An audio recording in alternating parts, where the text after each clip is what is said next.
하나님의 말씀으로 하루를 시작하는 여러분을 축복합니다. 여호수아 1장부터 12장은 이스라엘이 가나안 땅을 정복하는 이야기이고 13장부터 마지막 장은 정복한 땅을 분배하는 이야기입니다. 이스라엘이 애굽에서 400년을 객으로 살았고 또 광야에서 40년을 나그네처럼 살았어요. 7년의 전쟁을 마친 이들에게 정착할 수 있는 땅이 주어지게 된 거예요. 정말 오랜 시간이 걸렸죠. 얼마나 기뻤을까요? 평생 전세와 월세로 살아가던 사람이 그 늦은 나이에 됐을 때 내 집 마련이 된 거예요. 굉장히 기뻤을 것 같아요. 오랜 그런 종살이, 나그네살이, 전쟁 속에 있었던 사람들에게는 특별한 기쁨이 주어지는 그런 시간이죠. 여호수아서 13장은 루벤 지파와 갓 지파, 므낫세 반 지파에게 요단강에서 동편의 땅을 분배하는 이야기를 소개하는데, 므낫세 반 지파가 어떤 말인지는 아시죠? 므낫세 지파 중에 절반을 말하는 거예요. 그래서 반 지파 이렇게 이야기를 하는 거예요. 여호수아서 14장은 요단강에서 서편 방향의 땅을 분배하는 이야기입니다. 9개의 지파와 므낫세 반 지파, 나머지 반 지파가 땅을 분배하는 이야기인데, 땅을 분배할 때는 여호수아의 어떤 자의적인 생각으로 또 독단적으로 하지 않았어요. 지파의 숫자가 다르잖아요. 숫자로 나누지도 않았고, 힘이 강한 지파의 순서로도 나누지 않았고요. 더 많이 수고한 자의 기준으로 나누지는 않았어요. 물론 유다와 내일 또 살펴보면 유다 그리고 요셉 지파의 이제 어떤 장자적 개념으로 해서 제비를 뽑는 순서는 있었지만 오늘 이제 이렇게 보면 제비를 뽑잖아요. 제비를 뽑아서 나눴다는 건 뭐냐면 하나님의 주권과 섭리를 믿었다는 거예요.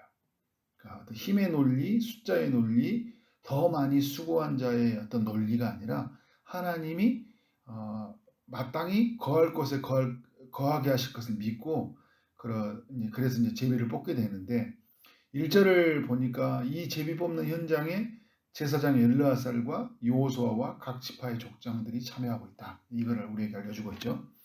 3절과 4절을 보면 레위 사람에게는 아무 분깃도 주지 않고 다만 거주할 성읍들과 가축과 재산을 이한 어떤 목초지만 주고 있다. 이렇게 이야기를 하고 있어요. 모두가 이제 자기 분깃을 받는 현장에 아무런 분깃을 받지 못하고 있어요. 레위 지파 사람들이. 어떻게 해야 할까요? 좀 마음이 좀 섭섭할까요? 다른 지파들 보면서 부럽다. 이런 생각을 가질까요? 어떨까요? 이들은 부러운 마음이 없었어요. 왜냐하면 하나님이 기업이 되시기 때문에. 물론 이제 그들의 속마음은 부러운 마음이 있었을지 어떨지는 모르겠지만 오늘 말씀은 부러운 마음이 있지 않았다. 그들에게는 하나님의 말씀을 전하는 자로 부름을 받았다는 것 그 자체가 굉장히 큰 기쁨이었던 것 같아요. 저도 이렇게 자신을 돌아보면 그런 것 같아요. 뭐 얼마의 재산이냐 어디 사냐 이런 것들보다 하나님의 말씀을 전하는 자로 부름받은 게 굉장히 기뻐요. 그런 마음들이 이렇게 레위인들에게도 같이 들지 않았을까라는 생각이 들어요. 이 분배받는 과정이 굉장히 은혜로워요. 하나님 나라의 공동체의 협력과 배려들이 이렇게 담겨 있다. 쭉 이야기들 속에 이제 그걸 많이 느낄 수 있었습니다. 6절 이하의 이야기도 굉장히 은혜로운데요. 유다 지파의 갈렙이 여호수아를 향해서 헤브론 땅을 자신에게 기업을 주라고 이야기해요. 제비 뽑기를 앞두고 이제 나에게 먼저 기업을 줬으면 좋겠다. 갈렙이 요청하고 나오는 거죠. 45년 전에 모세가 갈렙에게 준 약속 때문이에요. 그 약속이 먼저인 거잖아요. 약속을 먼저 이루어야 되니까.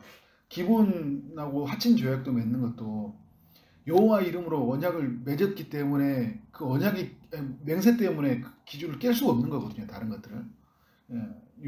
그러니까 지금 이 모세가 갈렙에게 준 45년 전의 이 약속을 오늘 말씀해 보면 충성스럽게 정탐 여행을 마치고 온 갈렙에게 모세가 어떤 약속을 주냐면 내가 밟는 땅은 영원히 너와 내 자손에게 기업이 되리라.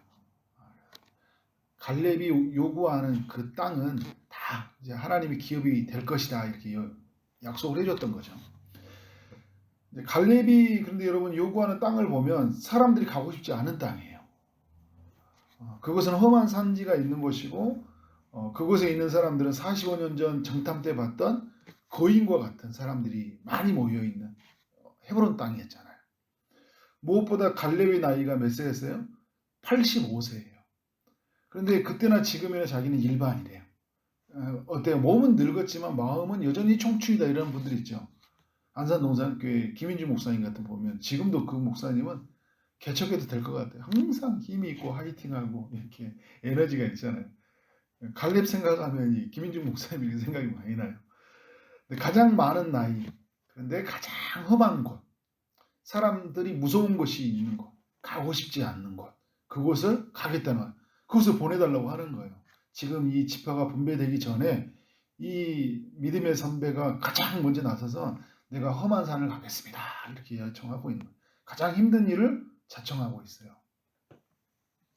갈렙은 자신의 나이, 자신이 가야 할 지역 이걸 보지 않았어요. 누구를 봤어요? 하나님을 봤어요. 하나님을 받고 그의 약속의 말씀을 받고 그와 함께 하시는 하나님을 믿었어요. 그래서 그 위대한 고백을 하는 거예요. 이 산지를 지금 내게 해주소서. 우리 찬양도 이렇게 많이 고백하고 있잖아요. 당신도 그날에 들으셨거니와 그곳에는 아낙 사람이 있고 그 성읍들은 크고 견고할지라도 여호와께서 나와 함께 하시면 내가 여호와께서 말씀하신 대로 그들을 쫓아내리이다. 굉장한 말씀이죠. 이 말씀은 우리가 평생 사실 붙들어야 할 말씀이에요. 하나님이 누구인지, 나는 어떤 일을 행해야 되는지, 우리가 세상을 어떻게 바라봐야 되는지를 이 구절 속에 다 담겨 있으니까 어떻게 보면 이 말씀 우리가 평생에 붙들어야 될 말씀이라고 할 수 있는 거죠. 삶의 근거가 누구에게 있는 거예요? 지금 이 갈렙은 하나님께 있는 거예요. 45년 전이나 지금이나 그 하나님을 향한 마음이 여전히 변함이 없어요. 삶이 지나갈수록 사람이 좀 신앙이 퇴색하고 나는 못해 이래야 되는데 시간이 지나갈수록 하나님에 대한 믿음이 더욱 선명해요. 가나안 땅에 그 가나안 혼인잔치 할 때 포도주가 떨어졌을 때 주님이 물을 포도주로 먹었을 때 사람들이 어떻게 하는 거예요? 포도주가 더 맛있다고 이야기하는 거잖아요. 처음보다 더 맛있는 그 포도주가 나왔던 거죠. 이 갈렙은 45년 전에 그 정탐령을 했을 때나 그때보다 더 큰 열정으로 지금은 이 홀로 된 이 마음으로 그렇죠. 그래서 같이 그들에 있는 사람들과 함께 이제 헤브론 땅을 가게 되는데 하나님께 온전히 마음을 향한 마음들을 읽을 수가 있어요. 하나님 말씀에 있고 하나님이 함께 하심에 대한 믿음에 있는 것들. 이런 갈렙을 여호수아가 어떻게 돼요? 축복해요. 축복하자 어떤 일이 일어나는 거예요? 여호수아가 이제 14절 15절에 보면 기업이 되어 오늘까지 이르렀으니 이는 그가 이스라엘 하나님 여호와를 온전히 쫓았습니다. 하나님을 온전히 쫓음으로 말미암아 그 땅이 기업을 잘 취했다는 것이고요. 그리고 그 15절에 보면 그 땅에 전쟁이 끝쳤더라. 완전한 정복, 완전한 분배, 그리고 이제 갈렙을 믿음을 통해서 함께 갔던 모든 이들에게 뭘 얘기했어요? 하나님께서 샬롬 평화를 누리게 했다는 거죠.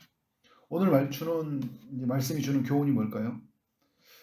두 가지로 생각했는데 첫 번째 교훈은 모든 것은 하나님의 말씀으로 되어져야 된다는 거예요. 이 여호수아 14장의 이야기를 통해 우리가 교훈해야 될 것은 2절의 말씀을 보면 여호와께서 모세에게 명령하신 대로 5절도 여호와께서 모세에게 명령하신 대로 그리고 갈렙도 여호와께서 모세를 통해 말씀하신 대로 계속 삶의 근거가 어디에 있어요? 하나님께서 명령하신 대로 말씀대로 삶의 근거를 두고 있는 거예요. 그러니까 모든 것은 말씀대로 이루어져야 돼요. 제비뽑기를 통해서 분배하는 과정, 레위 지파에게 기업을 주지 않는 것, 그리고 거주하지 않았지만 거주할 성읍과 가축과 재산을 각 지파들이 마련해 주는 것, 그리고 갈렙에게 그리고 헤브론 땅을 주는 것, 모든 건 뭘 따라 되는 거예요? 하나님 말씀하신 대로 이루어졌어요. 하나님의 나라는 말씀대로 이루어져야 된다. 우리의 가정의 경영, 우리의 삶의 경영은 뭘로 이루어져야 된다고요? 말씀대로 이루어져야 된다. 늘 우리는 말씀 앞에 서야 돼요. 이것이 여러분 우리의 삶의 이야기가 돼야 된다. 그러니까 우리에서 인생이 어떤 곳에는 내 경험과 지식이 바탕이 되고 어떤 곳에서는 하나님 말씀을 읽는 게 아니에요. 교회에서만 하나님 말씀을 듣고 적용하는 게 아니에요. 우리 말씀을 들으면 우리 부서에서, 우리 셀에서, 우리 사역에서만 적용할 때가 많이 있잖아요. 우리 삶의 모든 영역에서 말씀의 원리가 적용이 되어져야 돼요. 가정에서, 직장에서, 다른 곳이 아니에요. 모두가 하나님의 나라 안에 있는 것이잖아요. 두 번째 교훈은 오직 하나님만 바라봐야 된다. 갈렙의 이야기를 통해서 또 여호수아가 백성들이 제사장과 함께 하나님 바라보면서 제비뽑기를 들어갔던 것처럼 또 갈렙이 오직 자기 자신은 없고 하나님만 바라보고 왔던 것처럼 우리 모두가 하나님만 바라보고 살아야 된다. 85세의 나이, 험한 산지, 어떤 자신의 나이, 가고자 하는 사람들의 크기 이런 것에 삶의 근거가 있지 않고 오직 하나님께 근거가 있는 거잖아요. 이것이 우리 이야기가 돼야 된다는 거예요. 우리의 삶에 금지되어야 될 금기어들이 있어요. 저는 나이가 못해서 못합니다. 돈이 없어서 못합니다. 배우지 못해서 못합니다. 사람들이 무서워서 못하겠어요. 저는 말을 못해요. 저는 한 번도 이런 걸 안 해봐서 못하겠어요. 이거는 여러분 누구를 안 믿고 있다는 거예요? 하나님을 못 믿고 있다는 거잖아요. 내게 능력 주신 자 안에서 내가 모든 것을 할 수 있느니라. 찬송가 288장의 3절의 고백처럼 세상과 나는 간 곳이 없다. 그리고 오직 구속한 주만 보이도다. 세상도 나도 정말 보이지 않고 누가 보인다는 거예요? 나를 구속해 주신, 나를 구원해 주신 주님만 본다는 거잖아요. 이러한 믿음이 우리 모두에게 필요하다는 거예요. 그래서 어떤 고백을 하는 거예요? 주님, 저는 못하지만, 저는 안 되지만 다 하실 수 있는 주님 보고 가겠습니다. 어디든지 누구든지 가겠습니다. 내게 능력 주신 자 안에서 제가 모든 것을 감당하겠습니다. 이런 고백으로 사는 오늘과 평생의 삶이 되어지기를 주님의 이름으로 축원합니다. 아멘. 기도하도록 하겠습니다. 하나님 아버지, 여호수아 14장을 통해 우리에게 말씀하여 주시니 감사합니다. 이스라엘이 그러했던 것처럼 모든 것이 하나님 말씀의 중심대로 살아갈 수 있도록 우리의 삶이 되게 하여 주옵소서. 갈렙이 그러했던 것처럼 자신의 나이를 보지 않고 험한 산지를 보지 않고 오직 하나님만 바라보고 살아갔던 것처럼 우리의 삶이 그러한 삶으로 살아갈 수 있도록 인도하여 주옵소서. 나와 세상은 간 곳이 없고 오직 구속한 주만 보이는 그런 삶이 되게 하여 주옵소서.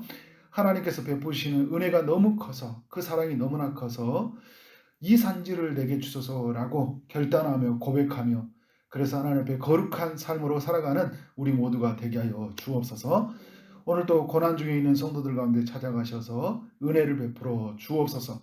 수술을 준비하고 있는 엄혜신 입사님을 붙잡아 주시고 아픔 중에 있는 우리 성도들을 찾아가셔서 치료하여 주옵소서. 시험을 준비하고 취업을 준비하고 결혼을 준비하고 임신을 준비하고 출산을 준비하는 모든 이들을 축복하여 주옵소서. 오늘 하루 만나는 모든 사람들에게 주의 사랑이 흘러가길 원합니다. 오늘 우리에게 맡겨진 일 최선으로 일들을 감당하게 하시되 주님 섬기듯 주님 대하듯 그 일들을 감당하게 하심으로 말미암아 우리 가운데 우리가 하는 모든 영역 가운데 하나님의 나라가 이루어지게 하여 주옵소서. 믿음으로 살아가는 모든 이들에게 하나님의 성령으로 축복하여 주시고 예수 그리스도 이름으로 기도를 쌓옵나이다. 아멘.